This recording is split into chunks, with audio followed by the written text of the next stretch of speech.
nini kilichotokea pale.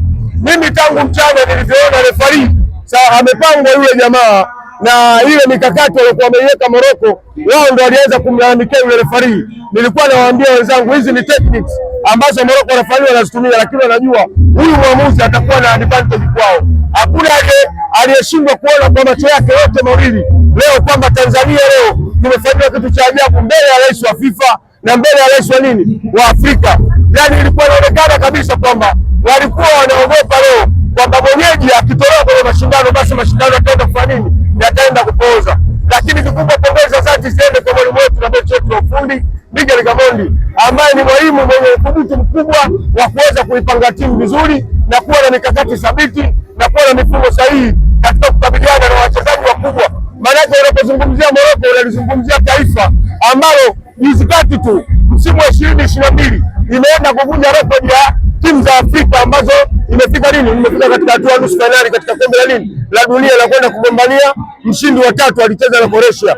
Kwa hiyo kikubwa ni kuwapongeza tu wachezaji wetu na kuwapongeza vile benchi wetu wa ufundi na kujipongeza sisi wenyewe wa Tanzania, na ndio maana umeona sherehe zinazidi kufanya nini, kuendelea. Wachezaji wetu leo wametimiza vitu vitatu vya mpira, yani commitment, space pamoja na nini na time. Swala la muda, wachezaji wetu walikuwa wako makini, walikuwa na matumizi sahihi ya muda, walikuwa wanajua muda gani wakabe, muda gani wachezee mpira na muda gani wapate kufanya nini, kushambulia. Ukija katika swala la commitment, wachezaji wamemwaga jasho, wamelitumikia taifa lao, wamepambania bendera ya taifa. Kilichokosekana kabisa ni swala la matumizi ya nafasi. Tumepata nafasi mbili. Nafasi ya kwanza imetengenezwa na mwalimu Simon Msuva, kwa bahati mbaya amepata amekosa nafasi. Nafasi ya pili ameitengeneza tena mwalimu, amekuja kufanya nini, ameikosa Faisal Sofi. Lakini ni bahati mbaya, mpira ni mchezo wa makosa, huwezi ukaadhibiwa kabla hujafanya makosa. Kwa namna ambavyo Testozo wamecheza ni wapi asilimia 100? Ukimwona mtu hajaridhika yule atakuwa akili zake haziko sawa, atakuwa na afya ya akili, kwa sababu watu wote tumeona kilichokuwa kinatokea. Ile nafasi ya mwisho ambayo alipata Edinado ile ilikuwa ni penalty dhahiri shahiri, lakini mwamuzi amegoma kwenda kwenye VAR. Hata ukiangalia makosa mengine, Morocco amepewa kadi ya njano moja pamoja na faulu zao zote za 5 walizokuwa wanacheza, lakini kadi ya njano imetoka moja. Kwa hiyo hii ilikuwa ni big loss katika kuwatoa wachezaji wa Tanzania. Pongezi za dhati ziende kwa safu yetu ya ulinzi ya nyuma ambayo ni Baka, Shabalala pamoja na Mdogo pamoja na Shomari Kapombe pamoja na Kaka na captain Nondo Mwamnyeto. Yani sidhani kama Mwamnyeto anaweza kurudi tena Tanzania.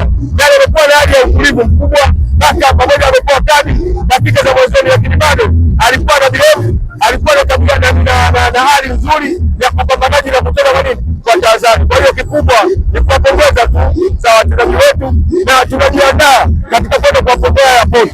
Tunasikilizia ratiba na wale mashabiki wote wa Tanzania wanatakiwa twende tukawakilisha matatu ya mambo yetu pamoja na betu.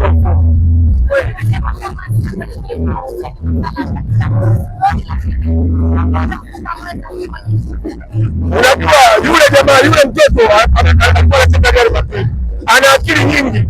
Yani ule mpira Masalanga alikuwa anajua ule mpira wote anaweza akatoa vipas au anaweza akapiga cross, lakini akaitandika pale pale. Kwa hiyo Masalanga akawa amepotea kama hatua moja hivi, lakini kama ungekuwa na uzoefu mkubwa na maana alikuwa anaenda kukava post, ule mpira usingekuwa kuingia mgongo. Lakini kikubwa yote kwa yote ni kumshukuru Mwenyezi Mungu, wachezaji wamepambana, wamepambania nchi. Asante sana. Tumeanza mashindano ya AFCON mwaka 2025-26. Wanasema tumekuwa kiume, ndio kauli ambayo inatumika kwa hivi sasa. Pia kauli kama tumekuwa kiume. Hapana. Kwanza ni wapongeze wa Tanzania wote na niwapongeze benchi ya ufundi pamoja na wachezaji kwa ujumla. Kiukweli kwangu mimi na hesabu sisi ni washindi katika mchezo wa leo. Haki tu haijatendeka, lakini kama haki ingetendeka Tanzania ilikuwa inakwenda kushangaza Afrika kwa kumwondoa Morocco. Kwanza kwenye matukio mawili matatu. Tukio